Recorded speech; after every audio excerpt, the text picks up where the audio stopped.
I think with all of the emphasis, important emphasis, needed emphasis on urban ministry and church planting, church replanting, talented, gifted Christian leaders, missionaries going to the urban areas, city centers, we've neglected, perhaps not even intentionally, but neglected smaller contexts, rural areas, small towns, where there are people, and wherever there are people, the gospel needs to be proclaimed. And there is, I think, a crucial need in these places simply because Christians tend to leave these areas, and so many of these areas in the Midwest, Pacific Northwest, and New England do not have any gospel presence. The churches that are there, the few churches that remain, are devoid of, of good evangelical teaching, or some don't even have pastors, and so the churches are on the decline. And so I think it's really disappointing. It's certainly discouraging when you have, for instance,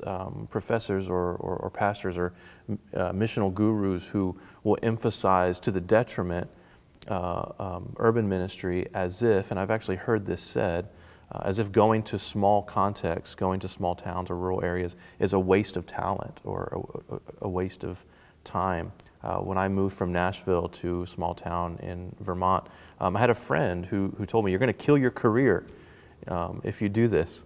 And I got to thinking about that, and I think the minute that I began thinking about ministry, gospel ministry, as my career and not advancing the kingdom of the Lord, is the minute that it becomes an idol for me, the minute that it becomes not about God but about me. And so I would encourage young men, young couples, people interested in gospel-centered ministry in the mission fields that we have here in America, not to see going to these smaller contexts as a waste of time or a waste of talent or a waste of giftedness.